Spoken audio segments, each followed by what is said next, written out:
Donc, mon activité, c'était l'image des émotions, que dans le fond, c'était qu'il y avait plusieurs images au centre d'une table.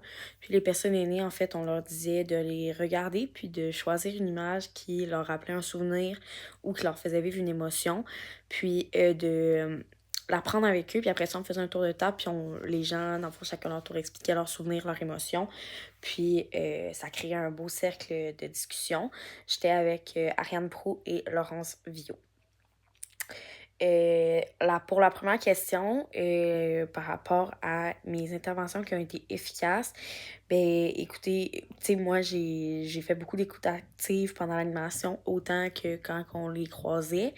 Tu sais, je les questionnais quand ils me posaient des questions, ben en fait, je les questionnais sur leurs réponses à mes questions. J'essaie d'inclure tous les résidents. Exemple, dans mon activité, une année, il y avait une dame qui parlait moins parce que je pense qu'elle avait la grippe ou je sais pas trop. Elle avait pas une voix très forte. Fait que je l'ai questionnée directement à savoir, tu sais, c'était quoi sa réponse à elle, c'était quoi son souvenir.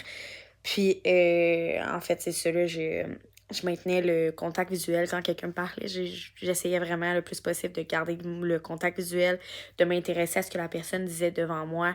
Fait que, tu sais, c'est vraiment faire de l'écoute active, là, toutes les techniques de comme reformulation, reflet, tout ça, là. Et je pense que je l'ai vraiment bien mis en place. Euh, Par contre, je pense que la prise de contact est vraiment plus difficile pour moi.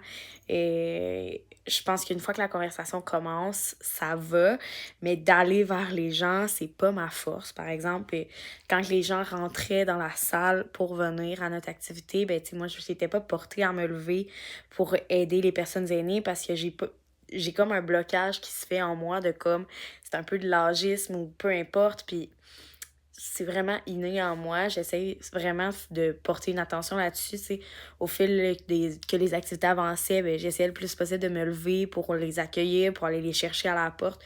Mais c'est vraiment un défi que j'ai aussi dans mes interventions. Mais tu sais, il y a aussi le fait que je suis facilement distraite par les bruits autour. Il y avait la musique en arrière des filles, dans le fond, qui faisaient le bingo musical. Fait que tu sais, ça aussi, ça me distrayait. Puis des fois, ça me faisait perdre un peu le fil de ce que la personne me disait devant moi. Fait que ça va vraiment être à travailler, en fait, qu'est-ce que j'aurais pu faire pour répondre aux besoins. Et pour les habiletés socio-professionnelles, j'ai relevé quand même plusieurs forces. Je pense que avec les années, euh, la majorité des habiletés socio-professionnelles deviennent de plus en plus acquises, surtout qu'on est des étudiants de troisième année. Et en fait, là, les principales, ça a été vraiment l'ouverture d'esprit parce que, tu sais, j'écoutais les histoires des gens sans jugement. Tu sais, il y a une dame qui parlait que pour elle, le mariage, c'est hyper important, que, tu sais, c'est une femme au foyer, à la maison, pour son mari. Pour moi, c'est extrêmement confrontant parce que je suis pas du tout comme ça, mais je l'écoutais quand même. Je la questionnais. Je faisais pas pareil, tu sais, j'étais pas dans le jugement, je l'écoutais, je la questionnais, j'étais intéressée envers son mode de vie.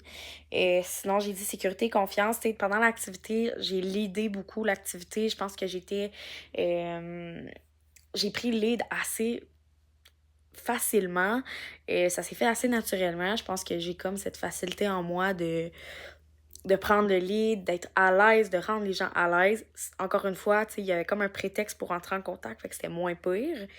Et puis j'ai mis professionnaliste, mon habillement est adéquat, je vous vois. Il n'y a pas eu de tutoiement, je les nommais par leur nom de famille. Je pense que c'est vraiment, encore une fois, une belle qualité que j'ai pour interagir avec cette clientèle-là. Par contre, à travailler, ben, j'ai mis une disponibilité. Parce que disponibilité, engagement, peu importe.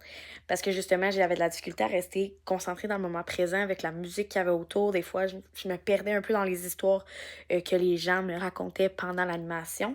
Puis, j'ai mis la créativité parce que c'est une clientèle qui m'inspire pas vraiment, dans le sens où s'il arrive quelque chose, ben on dirait que j'ai pense pas nécessairement de moyens alternatifs naturellement. Fait que, tu sais, ce que je me dis que je peux faire, dans le fond, pour celle-là, c'est surtout de, tu sais, penser à des adaptations. Même quand j'étais avec une autre clientèle, de penser à qu'est-ce que je pourrais faire pour les personnes aînées. Comme ça me permet de créer des réflexes par rapport à ça. Et puis pour ce qui est de la disponibilité, ben, tu sais, ce serait vraiment d'être dans un endroit plus clos où est-ce qu'on n'entend vraiment pas de l'autre côté. Fait que comme ça fait un environnement plus safe space pour tout le monde.